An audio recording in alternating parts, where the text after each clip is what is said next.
Ассалаумағалейкум, ардақты көрермен, әдеттегідей тікелей эфирде Маңғыстау арнасында менің құқығым хабары және де мен студияда Әділбек Кенже. Бүгінгі тақырыбымыз азаматтық процесстік кодексіндегі өзгерістер. Осы тақырыпқа байланысты студия қонақтарымен таныс болыңыздар.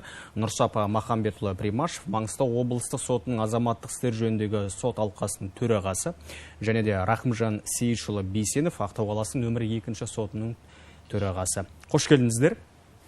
Құрметті көрермен, тақырыбымызға байланысты сұрақтарыңыз болса, сауалдарыңыз болса, ат салсыңыз. Біздің байланыс бағдарымыз әдеттегідей 872 92 30 30 08 және де бізге WhatsApp желісі арқылы жазбаша түрде жолдай аласыз. Ол үшін 8777 739 89 18 нөміріне жолдасаңыз болғаны. Енді алғашқы сұрақ, қауіптің індеті елімізде беті қайтар емес, мемлекеттік және құқық қорғау органдарындағы жұмыстар қашықтыққа көшті. Десе де оның ішінде соттарда бар. Соттардың істің түсуіне осы карантин қаншалықты әсер етті? Саламатсыздар ма, құрметті көрермендер. Сіздерге рахмет айтамыз. Өткенде де осы студияда халыққа біраз мағлұматтар берген болатынбыз. Жалпы дұрыс айтып отырсыз, жақында ғана азаматтық процесстік кодекске біраз өзгерістер енгізілді. Енді біз өткендегі хабарда да айтып өткенбіз, төтенше жағдай жарияланғанымен, одан кейінгі қазіргі кезде карантингі жағдай жалғасып келе жатқанымен, соттар бір күнде өзінің жұмысын тоқтатқан жоқ. Жұмыс сол бұрынғы деңгейде, бұрынғы қалыпта жүргізіліп отырды. Әрине, олардың барлығы қашықтықтан. Арыздар сот кабинеті арқылы электронды түрде қабылданды.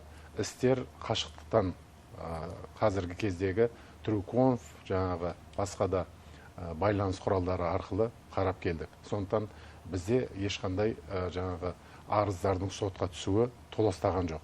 Жалпы жаңа жылдан бері қарай осы төтенше жағдай жарияланғанға дейін алатын болсақ, бір қалыпты талап арыздар, бір қалыпты орташа деңгейде беріліп келді. Әрине, төтенше жағдайға байланысты кішкене болса да арыздың беру азайды. Олардың ең негізгісі бұл судьялардың тарапынан емес. Оның азаматтардың әлде болса осы техниканың мүмкіндігін дұрыс пайдаланбауы, сондықтан жаңағы сот кабинетімен жұмыс істей алмауынан болып отыр. Бірақ түскен арыздардың бәрі уақытында қабылданып, жаңағы уақытында заңда көрсетілген мерзімде қаралып отырды. Сондықтан жаңағы төтенше жағдайға байланысты бір өзгерістер соттың жұмысында болды деп айта алмаймын. Енді Рахымжан Сейітшұлы бірінші сатыдағы соттың төрағасы ғой, қалалық сот, жаңағы базалық сот, барлық көп істер қарайтын сот. Сондықтан мүмкін егер қосатыны болса, бізде апелляциялық сот алқасында жалпы облыста жаңағы көп өзгеріске ұшыраған жоқ. Түсінікті, енді арыздардың түсуі бір қалыпты деп айтып өттіңіз. Жалпы шектеулерге қарамастан енді сотқа талап арыз берушілер бар. Осы енді карантин салдарының кезінде қандай санаттағы істер көбейді, әлде азайды? Енді нақтырақ айтатын болсақ, жалпы мына жаңағы төтенше жағдай жариялады, одан кейін карантин тәртібін орнаттық, сондықтан көп азаматтар үйінде отырып қалды. Сондықтан да мына отбасылық бір түсінбестік, кішкене даулар көбейген сияқты. Ол енді мына біз бүгін азаматтық істер ғана жөнінде айтпаймыз, біз жалпы соттардың жұмысы бойынша айтып отырмыз. Сондықтан мына отбасындағы туындаған әкімшілік құқық бұзушылар кішкене болса да саны өсті десе болады. Сонымен қоса жаңағы неке бұзу істері, алимент төлемеу, алимент өндіру, тағы басқа сондай істер жалпы кішкене ғана саны өсті десек болады. Қалған бұрынғы кездегі сотқа қандай жаңа санаттағы істер берілетін болса, бұл жорда сол санаттағы істер негізінен беріліп отыр. Яғни жаңағы егер экономикалық сотты алатын болсақ, жаңағы мына шарттық міндеттемелерді тиісінше орындамаудан туындап жатыр. Мемлекеттік сатып алудың төңірегінде орын алған кемшіліктер, сосын мына мекемелерді тарату жаңағы сондай істер кішкене ғана өсті. Қалған мына жалпы юрисдикцияғы соттарды алатын болсақ, бұл соттарда бұрынғы сол банктік қарызды төлемеу, ол жерде де жаңағы шартты міндеттемелерді орындамау немесе тиісінше орындамау, сосын жаңағы айтып өткендей отбасындағы даулар, неке бұзу бойынша. Сосын аз ғана осы еңбек қатынастарына байланысты істер болды, ал жалпы бұрынғы сол санаттағылар. Түсінікті. Көбіне тұрмыстағы байланысқа дейсіз ғой. Ондай бір нақты бір іс көбейіп кетті деуге болмайды. Барлығы сонда немен келе жатыр. Сондай деңгейде. Құрметті студия қонақтары, енді заң өкілдерісіз ғой. Енді мен осы сұрақты қояйыншы. Жалпы еліміздегі қолданыстағы заңдар жиі өзгеріске ұшырайды. Енді мәселен осы ағымдағы жылдың 10 маусым күні мемлекет басшысы Қасым-Жомарт Кемелұлы Тоқаевтың Қазақстан Республикасының азаматтық процестік кодексіне сот жұмысының заманауи форматтарын енгізу, қажетсіз сот рәсімдері мен шығындарын қысқарту мәселелері бойынша өзгерістер мен толықтырулар енгізді. Жалпы осындай заңдардың жиі өзгеруіне, жиі толығуына негізгі басты себеп неде? Жалпы біздің тәуелсіздік алғаннан кейінгі жылдары, мысалға, біз өзіміздің мемлекетті нарықтық экономика құрамыз деп біз жарияладық қой. Сол кезде нарықтық экономика болғаннан кейін қандай заңдар болу керек? Соларды біз қабылдадық сол кезде. Біразын, бірақ ол кезде қоғамдық қарым-қатынастар қоғамда жоқ болатын. Сондықтан да кейбір заңдар қоғамдағы бірде-бір қарым-қатынасты реттемей-ақ оларға өзгеріс енгізілді, немесе жаңа заңдар қабылданды. Ол жаңа тәуелсіздік алған басында болатын. Ал қазіргі кезде ондай емес, қазіргі кезде жаңағы тұрақталды деп айтса болады бұл жерде. Ал енді мынау күнделікті бір орында тұрған жоқпыз. Жаңағы міндеттер жүктеліп жатыр, әрбір органдарға жүктеліп жатыр. Соның ішінде сот барлық кезде жариялылық, ашықтық негізде жұмыс істеп келе жатыр. Сондықтан біздің қазір енгізіліп отырған мына өзгерістер мен толықтырулар, бұлар жалпы біріншіден жаңағы азаматтарға қолайлы жағдай жасау, екіншіден соттардың да жұмысын жаңағы артық рәсімдерден арылту болып отыр. Яғни біз енді мен өзім 30 жыл бұрын осы сот саласында қызметті бастағам. Ол кезде де болатын жаңағы судьялар мына тараптардың әкелген дәлелдемелермен қана шектелмеу керек, барлық істің мән-жайын толық анықтауға тырысу керек болатын. Сол себепті де қаншама сот актілерде өзгеріске түсіп жататын. Содан кейінгі кезеңде біз тараптардың өздері жаңағы дәлелдемелер тапсыру керек, әр тарап өзінің міндеті болатын. Содан кейінгі кезеңде біз ол тараптарға мемлекеттің тарапынан жаңағы ақысыз көмек беруге, заңгерлік көмек беруге біз арнайы жобалар қабылдадық. Одан басқа біз мына тараптарға көмек көрсететін заңгерлердің сапалы көмек көрсетуіне біз біраз шектеулер мен міндеттер қойдық. Сол себепті олар тиісті бір органда болу керек, палатада мысалға заңгер болу керек, тағы басқа ондай шектерді қойдық. Соның өзінде де қазір мысалға біз жалпы іс қарау барысында кейде көріп отырамыз. Кейбір біздің өкілдер өздерінің міндеттерін толық көлемде жаңағы атқармайтын сияқты. Кейде сол өкілдердің кінәсі болмаса, солардың біраз мәселелерге көңіл аудармауының салдарынан тараптардың құқығы мысалға өз деңгейінде қорғалмай жатады. Сондықтан да қазір міне осы заң бойынша өзгерістер енгізілді. Енді судьялардың өзі белсенді болу керек. Яғни судья жаңағы жарыспалылық пен тең құқықтылық принциптерді сақтай отырып, тараптарға бар жағынан көмек беру керек, жәрдемдесу керек. Сөйтіп біз өзіміз тараптардың жаңағы әкелген дәлелдемелермен шектелмей, өзіміз өз бастамамызбен де дәлелдемелерді сұратуға құқығымыз бар. Сондықтан біз мына тараптарға барлық жағдай жасауымыз керек. Тараптар өздерінің өкілдері арқылы өзінің құқығын қорғау керек біріншіден, екіншіден судьяның өзі де сол жерде жаңағы тараптардың барлық дәлелдемелеріне баға беріп, сонымен қоса оларға көмектесіп, оларға тиісті бір әрекеттерді жасауды немесе жасамаудың салдарын түсіндіріп, белсенді болуға жүктеп отыр. Сонымен қоса бұл жерде енді заң талабы бойынша біраз судьяның күнделікті өмірінде жаңағы қажетсіз рәсімдерді жасаудан арылтты. Өйткені мынау бізде енді басқа азаматтар, заңды тұлғалар мысалға біле бермейді, бұл процесстік кодекс деген судьяларға ғана қатысты мәселе. Әрине біз нақты дауды қараған кезде материалдық заң нормаларына сүйенуіміз керек. Ал бірақ біздің әрбір қадамымызды нақтылап отыратын процессуальдық заң талаптары. Біз одан шыға алмаймыз ешқашанда. Біз соның талаптары бойынша күнделікті талап арыз сотқа келіп түскеннен бастап орындалуға кеткенге дейінгі әрекетімізді, әрбір қадамымызды осы процессуалдық заң актілерінің негізінде жүргізуіміз керек. Сондықтан біз бұрындары жаңағы талап арызды қабылдау, істі қарауға тағайындау, жаңағы істі тоқтатылған істі жаңғырту, тағы басқа көп жаңағы осындай қажетсіз рәсімдер, қажетсіз ұйғарымдар қабылдап соған қаншама уақытты жұмсайтын болсақ, қазір солардың біразынан арылдық. Яғни осы іс арыз түскеннен бастап шешім шыққанға дейін сол хаттамаға енгізу отыру арқылы көп жаңағы ұйғарымдарды шығарудан босатылдық та. Оның бәрі басқа шын мәнінде жаңағы дауы бар қиын істерді қарауға бізге мүмкіндік беріп отыр. Жалпы енді бұл заңдағы өзгерістерді айттыңыз ғой, енді сіз айттыңыз жаңа жарыспалы деп. Сонда бұл заңгерлердің арнайы бір рейтинг деген сияқты бір қалыптаса ма сонда? Ол негізі қалыптасу керек. Қалыптасу керек. Бағалану. Иә, қалыптасу керек. Азаматтар кімге барады? Азаматтар заңгердің көмегіне жүгінеді.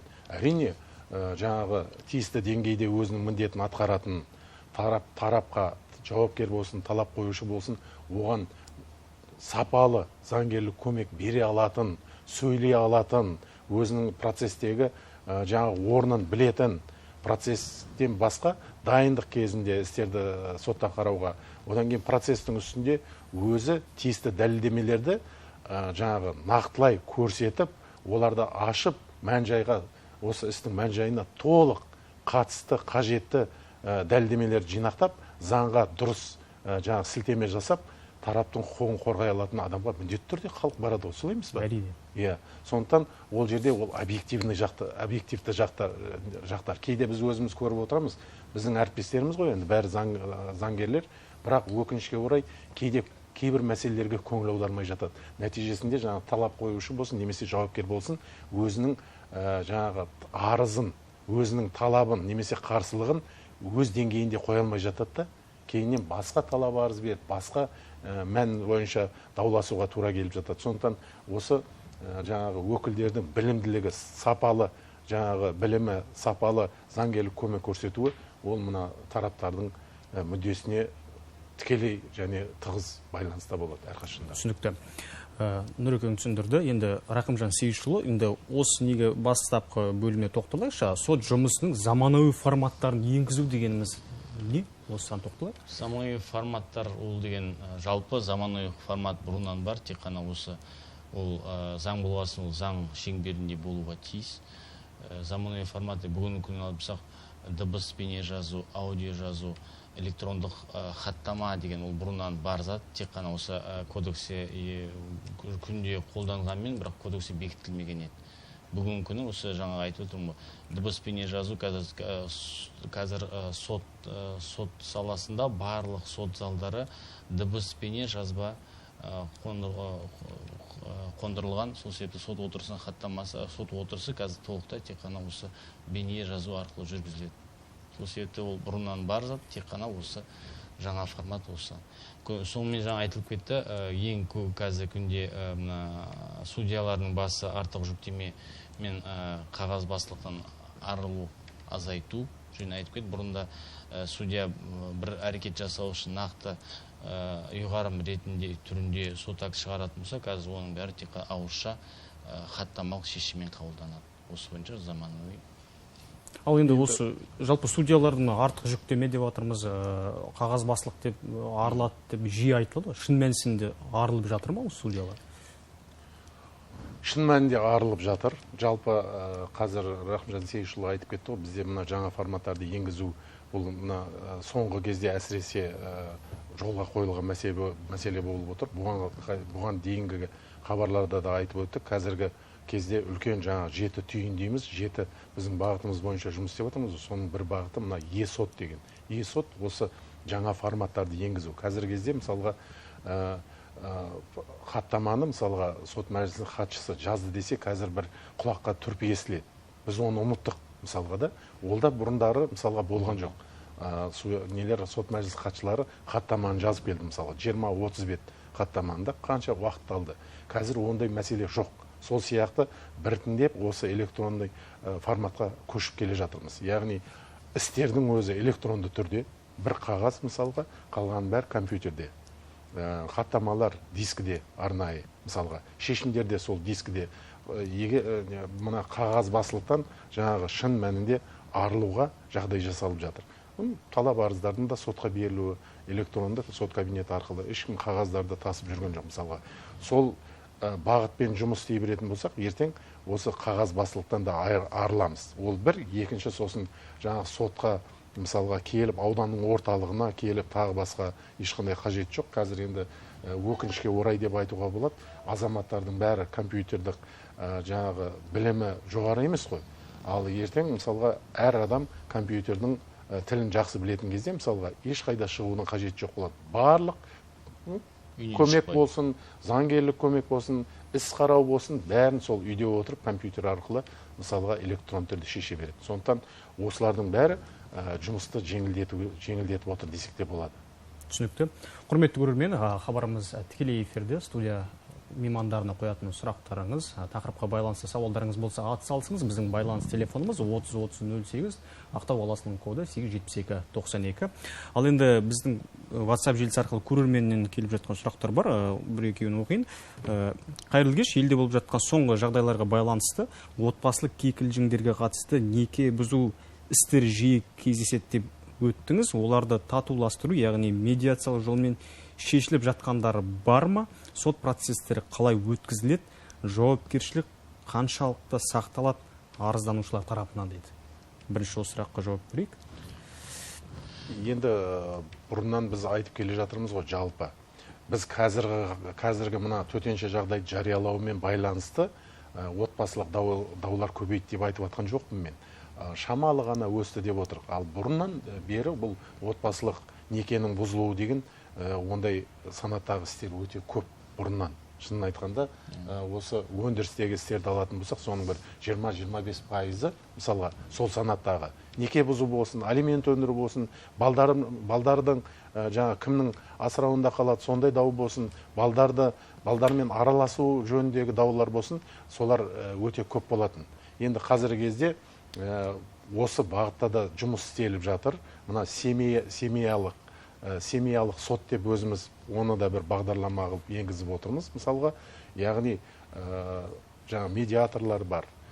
Семьялық сотта жұмыс істеп отырған жаңағы сол жердегі мамандар бар. Сосын билер кеңесі бар. Солардың барлық, яғни қоғамның барлық жаңағы мүмкіндіктерін пайдаланып, біз ең бастысы осы отбасылық жаңағы отбасын сақтап қалуға тырысып жатырмыз.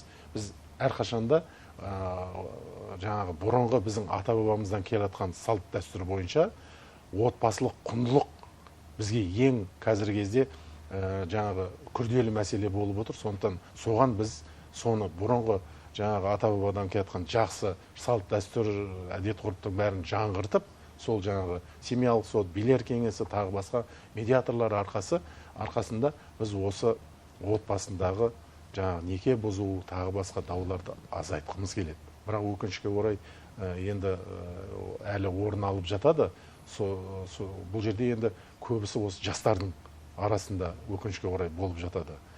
Соларды біз жаңағы азайтуға жұмыстанып жатырмыз. Енді қолдан келгенше барлығымыз тырысып жатырмыз. Жалпы отбасын жаңағы сотқа жеткізбей-ақ, сотқа арыз берген күннің өзінде де жаңағы отбасын татуластыру судьясы бар, арнайы. Мысалға, қалалық сотта бұл кісілердің де талай азаматтарды, талай отбасын сақтап қалған кездерде ол да жеткілікті. Түсінікті, рахмет. Келесі сұрақ, сәлематсыздар ма? Еңбек ақымызды ала алмай жүрген бірнеше адамбыз. Жұмыс берушіні сотқа бердік. Сот ісі қозғалды, сот орындаушы ісіне көңіліміз толмайды.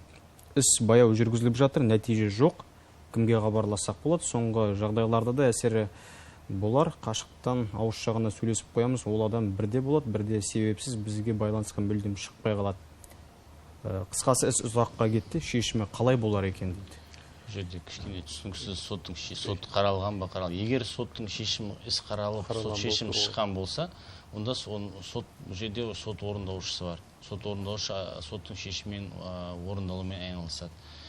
Егер оның іс әрекеті не болса, бәрі де бүгінгі күнге қалай болғанда ол жаңағы онлайн дейміз, онлайн режимінде бәрі жұмыс істеп жатыр. Соған хабарласып отырып, сонымен жұмыс жасау керек. Егер мына неге сот отырысының іс әрекетіне бір келіспеушілік болса, ол жерде мына палатасы бар, палатасының басшысы бар, соған жүгінсе болады. Немесе егер оның іс әрекетсіздігіне немесе іс әрекетіне даулайтын болса, онда сотқа беру арқылы. Бір ғана мәселе бар. Біз мына сот орындаушы деп айтылғанымен, сотқа ешқандай олардың несі жоқ, ешқандай байланысты емеспіз біз олармен. Соттың шешімі шықты, содан кейін күшіне енгеннен кейін сол сот орындаушыларға барады орындалуға. Енді ол жерде сот орындаушылардың да әртүрлі сот орындаушылар бар. Біреу жаңағы мемлекеттік бар, бір сот орындаушы жеке болса да, мысалға біреулер шын тәнімен жаңағы барлық мүмкіндігін пайдаланады. Сот орындаушылардың мәртебесі туралы заңда көрсетілген, қандай шаралар алу керек екен. Кейбіреулер соларды өз деңгейінде алмай жатады. Сондықтан түрлі жағдайларға байланысты сосын мына орында жаңағы берешек тұлға соттың шешімін орындауға мүдделі емес кездерде болады. Сондықтан сот орындаушыда көп мүмкіндіктер бар. Әкімшілік жауапкершілікке тартып, қылмыстық жауапкершілікке тартып, тиісті шаралар қабылдау керек. Ал енді азаматтар егер сот орындаушы ешқандай әрекет жасамай жатса, палатасы бар. Жаңағы сондықтан олар тиісті тәртіпке шақыратын орындар бар. Сонымен қоса олардың әрекетіне, жаңағы әрекетсіздігіне шағым беріп, сот арқылы шешуге де мүмкіндіктер бар. Түсінікті. Бізге алғаш хабарласқан көрермен бар екен, тыңдап көрейік. Біз сізді тыңдап тұрмыз. Ассалаумағалейкум. Уағалейкумассалам. Мен сұрайын деймін, сіздің тақырыпқа қатысты ма қатысты емес сөйлеймін, бірақ осыдан 2 жыл бұрын авария болды. Енді көлікпен соқтығысып, негізінде ана жердегі жолдағы разметка бойынша мен рұқсат етілген жерден айналып өттім.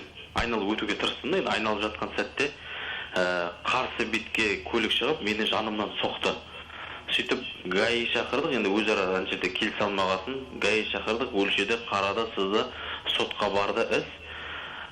Сол бірінші сотта мен прав болып жеңіп шықтым. Бірақ ана қарсы адам жаңағыдай келіспеді, апелляция берді. Сөйтіп 4 рет ана кісі 3 рет мен жеңіп шықтым, 4-шіне дейін барған кезде де ана апелляция берді. Сөйтіп 4 сот жүрдік та біз. Оның шамамен бір 6 айға дейін ба созылып кетті. Мәшін солай тұрды, шамамен 9 айға дейін. Енді мен сұрайын деп отқаным, сонда апелляцияны адам неше рет бере алады? Енді бірінші сот мені прав қылып шығады, екінші сот прав қылып шығады, үшінші сотқа дейін прав қылып шығады. Ананың енді бір танысы болды ма, бірдеңе сенді ме білмеймін, бірақ сөйтіп уақытты созып, 4-ші соттан кейін ғана келісті. Сөйтіп оның өзіне ақшаны полный емес, тек бөліп төлеп сөйтіп жабатын болды да. Мендегі сұрақ, неше рет енді ана бір сот кінәлі қылып шығарды ғой, неге бірден маған ақшамды өтеп бермейді? Соны түсіндіріп айтсаңыз. Бұл азамат кішкене жаңағы сұрағы түсініксіз жағдайда болып тұр. Өйткені бір сот, 2 сот, 3-ші сот деген жоқ. Бізде аудандық, қалалық сот, аудандық және ауданға теңестірілген сот бар, және облыстық сот бар. Кассациялық сот алқасы ол жоғары сотта. Сондықтан 2 сот сатысы бар. Егер қалалық сотта, әкімшілік сотта, немесе аудандық сотта әкімшілік іс қараған кезде ол кісіні кінәлі деп тапқан болатын болса, бұл кісіні екінші шағым беруге құқылы. Одан кейін ол апелляциялық сот алқасында қаралғаннан кейін ол заңды күшіне енеді. Сондықтан бірінші олай шықты, менің пайдама шықты, екінші тағы да 3 рет менің пайдама шықты деп отқан бізге түсініксіз. Мүмкін процесс жүріп атқан кезде кейінге қалдырылған болар, жаңағы сараптама, сот отырысы сараптама тағайындалып, немесе сарапшыны шақырып, бір куәларды шақырып дегендей, мүмкін кейінге қалдырылған болар. Бірақ ол жерде жаңағы соттың шешімі қабылданбайынша олай айтуға болмайды. Соттың шешімі қабылданғаннан кейін, соттың қаулысы қабылданғаннан кейін келіспеген жақ апелляциялық шағым береді, апелляциялық сот алқасында қаралып, ол заңды күшіне енеді. Біз тіпті жаңағы егер заңсыз, бірінші сатыдағы сотта заңсыз қабылданған кезде де біз оны қайта қарауға, сол сотқа бірінші сатыға тек жаңағы ерекше ғана жағдайда жіберуіміз мүмкін, қалған кезінде апелляциялық сот алқасы нүктені қояды. Сондықтан бірнеше рет ол жүрді деген кішкене бізге түсініксіз болып тұрды.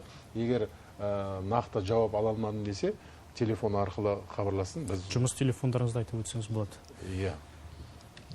Сосын тағы да бір жағдай, бір жерде бірінші әкімшілік іс болады. Жерде ол кезде әкімшілік қана кінәлі ма, кінәлі емес па, солын шешіледі. Екіншісінен сосын мүліктік шығынды өндіру жөнінде ол азаматтық тәртіппен қаралады.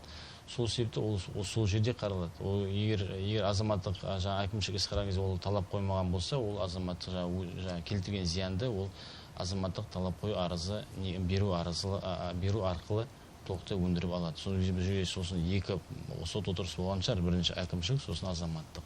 Ол екі тәртіпте жүргізіледі. Ол да екісі бәрібір. Ол екісі тіпті сондай мерзімде қаралады.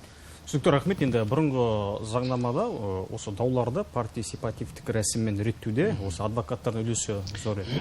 Енді осы орайда өңірде дауларды аталған рәсіммен реттеуде адвокаттардың белсенділігі қалай қазіргі кезде?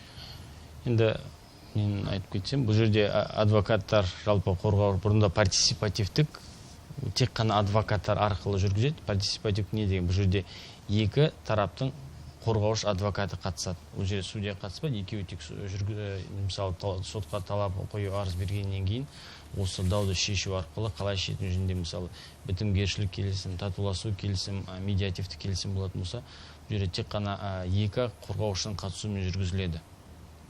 Сол себепті ол белсенділігінде мысалға айтып болсаң, ол адвокаттарға кішкене белсенді қатысып, осы тараптарды татуласу рәсімін кішкене белсенді көптеу жүргізсе деп жақсы. Себебі ол адвокаттар көбісіне бұл жерде алатын болсақ, біздің сот практикасына адвокаттар мен партисипатив келу өте аздау келіп тұр. Біздер негізі қазіргі мына қабылданған кодекске енгізілген өзгерістер бойынша да негізгі біздің міндеттеріміз осы сотқа дейін татуласу рәсімдерін жиі пайдалануымыз керек. Татуласу, яғни медиатордың көмегімен, соттың үстінде іс қарап жатқан кезде бітімгершілік келісіммен және партисипативті.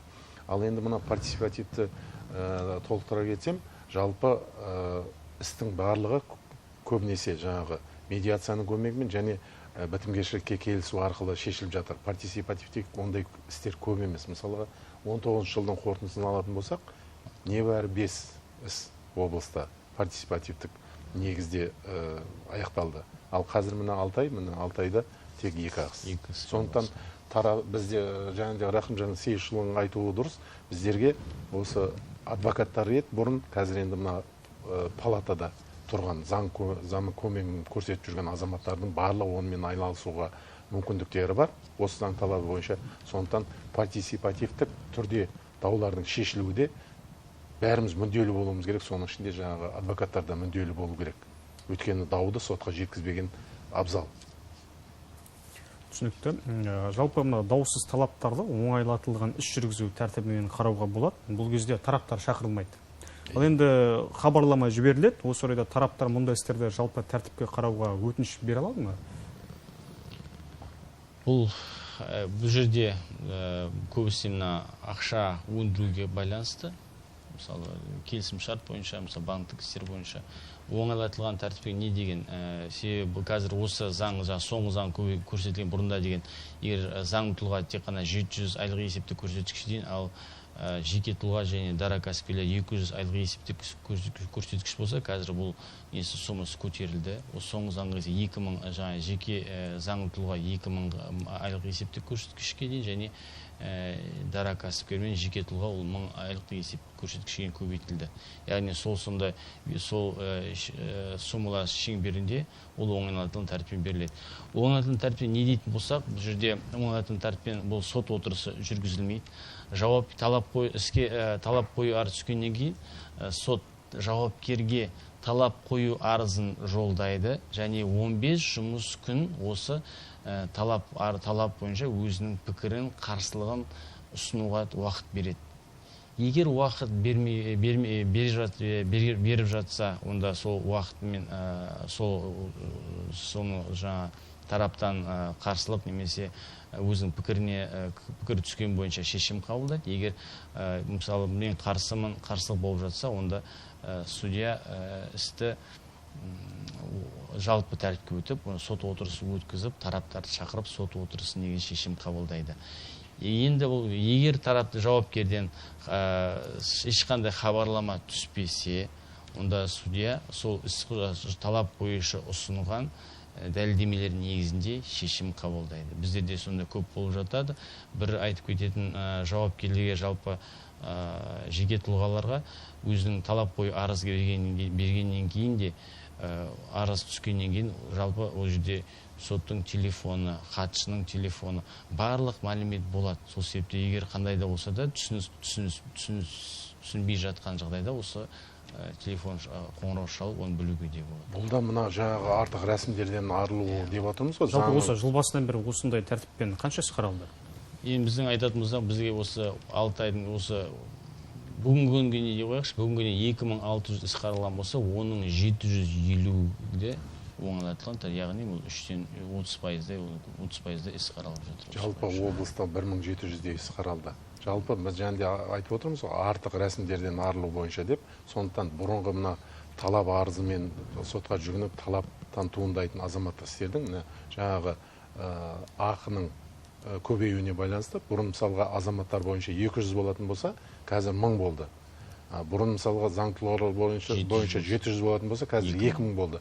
Сондықтан бұрын талап өндірісінде қаралатын істердің біразы жаңағы оңайлатылған тәртіпте қаралып жатыр да, ол жерде оңайлатылған бұрынғы мысалға кейбір істер қазір бұйрық өндірісіне кетті. Бұйрықта қаралатындар мысалға нотариустердің жаңағы жазбасын жазуына кетті, көрдіңіз ба? Сондықтан олар да соттың жұмысын, жүктемесін азайтып жатыр. Яғни мына оңайлатылған атының өзі айтып тұр, оңай тәртіпте қаралады, шешім шығарылады, шешім жаңағы ешкім талап етпесе, небәрі жаңағы азғана кіріспе және қарар бөлігінен ғана тұрады. Ол да жеңілдетеді. Ол да жеңілдетеді судьялар. Егер былай жалпы іс қарайтын болсақ, судья толық шешім мәтінін дайындауға міндетті болса, оңайлатылған тәртіппен тек қана жаңағы кіріспе сөзімен және қорытынды сөз, қарар бөлігі қандай шешімге келді, қандай сума өндіру жөнінде болды. Түсінікті. Енді осы азаматтық процестік кодекс аудармашы, сот приставы электронды хаттама ұғымдармен толықпты. Енді осы турасында осы төңірегінде айтсақ. Жалпы жаңа аудармашы, сот приставы, электрондық хаттама деген ол бұрында жалпы бар. Бірақ та мына азамат процестік кодексіне оның енді мәртебесі нақты анықталмаған болатын. Енді аудармашы ретінде осы қазір несіне оның міндеті мен құқықтары көрсетілген. Сот приставы дейтін кім дейтін болса, ол сот отырысында, сот ғимаратында, сот отырыс залында және ол толықтай порядок, тәртіпті сақтау. Мысалы, сосын арнайы нелер сот отырыс, мысалы бір құжат жасақтау керек болады, сол бойынша сот судьяның берген өкімдерін орындау жөнінде. Жалпы осы заңмен біраз жаңағы өзгерістер енгізді дедік қой. Сондықтан біраз бұрын бар мәселелер нақтыланды. Мысалға, бұрын жаңағы бір аудандық соттан іс ол аудандық сотта қаралуға жатпайтын болса, екінші аудандық сотқа жолданатын.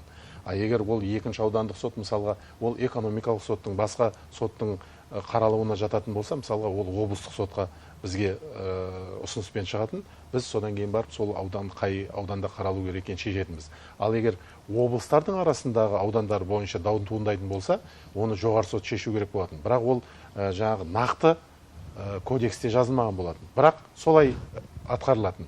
Енді қазір кодекстен нақтылай жазылды. Жаңағы егер бір облыстан екінші облыстың араларындағы дау болатын болса, ол жоғары сот арқылы шешілу керек. Ол кодексте солай жазылды. Бұрын жаңа жазылмаса да солай істеліп келе жатқан. Осындай біраз мәселелер нақтылай көрсетілді бойынша. Түсінікті. Көрерменнің бір сұрағы бар. Бір сот процесі қанша уақытқа созылады және созылуы қаншалықты не затқа байланысты созылады дейді. Бұлдай сұраққа қалай жауап беруге болады? Мен айта берейін ба? Жалпы талап арыз сотқа келіп түскеннен кейін жаңағы 20 жұмыс күнінде әзірлік жүргізіледі. Содан кейін 2 айдың ішінде қаралады. Кейбір санаттағы істер бар, олардың өзіндік мерзімдері бар. Ол бір. Екінші, сосын мына тараптардың өкілдері бар ғой. Өкілдері жаңында айтып отырмыз ғой, бәрі сол сапалы көмек беруге байланысты. Көп мәселе, мысалға біздің судьяның да мүмкін кейде кінәсі болады, тиісті деңгейде дайындық өткізілмейді. Ал істі қарау барысында сол кемшіліктер бәрі түзетіле бастайды. Сол сияқты мына тараптардың өкілдері де тиісті жаңағы дәлелдемелер жинақтаумен айналыспай қалады. Сондай кезде судьяның ол жаңағы кемшіліктерді жоюына тура келеді. Сондықтан бұл мысалға әр істі, келген істі 2 ай қарау міндет емес. Оны бір күнде қарауға да болады. Егер барлық құжаттар, дәлелдемелер жеткілікті болса. Сондықтан оның бәрі мына істің мән-жайына байланысты болады. Күрделілігіне, оңай жеңілдігіне тағы басқа. Енді өңірде азаматтық істердің көпшілігінде Ақтау қаласы нөмірі 2 сотында қаралатында белгілі ғой. Енді осы аталған сотта қандай істер жиі қаралады? Жаңа айтылып кеттік, өкінішке орай дегеніміз отбасы. Ең бірінші кезекте отбасы. Отбасы. Сосын мына келісім шарт бойынша орындалмау жөнінде, мына банктік шарт бойынша, займ бойынша, жұмыс еңбек даулары болып қаралады. Жалпы барлық тұлғаларға, жеке тұлғаларға қатысты барлық іс осы жерде қаралады. Жалпы азаматтық мына күнделікті өміріміздегі бәріміз күн сайын азаматтық қарым-қатынасқа түсеміз ғой. Сондықтан азаматтық қарым-қатынас ол өте күрделі, өте көп. Осы жерде көп мәселелер туындай береді.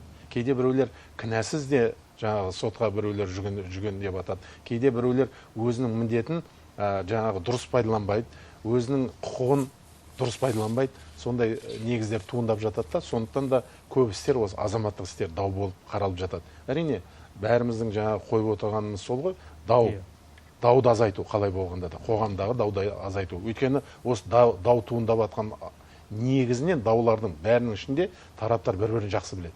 Олар бір мекемеде жұмыс істейді, олар көрші тұрады, олар әрдайым бір-бірімен қатынаста жүрген, бір-бірімен шартқа отырған жағдайларда. Бұл да мына кейде біз қарап отырамыз, біздің мына әлі мәдениетіміздің деңгейін көрсететін сияқты. Бізде мысалға сотқа жүгінудің де қажеті жоқ. Шарт бар ма? Шартты орындау керек. Солай емес пе? Әрине. Түсінікті, құрметті студия қонақтар, енді хабарымызды қорытындылайық. Сөз соңында қысқа да нұсқа көрерменге айтарыңыз болса. Жалпы енді көрермендерде өзінің құқықтарын біріншіден құқым бұзылмады десе, әрбір азамат өзі басқаның құқығын шектемеу керек та, бұзбау керек.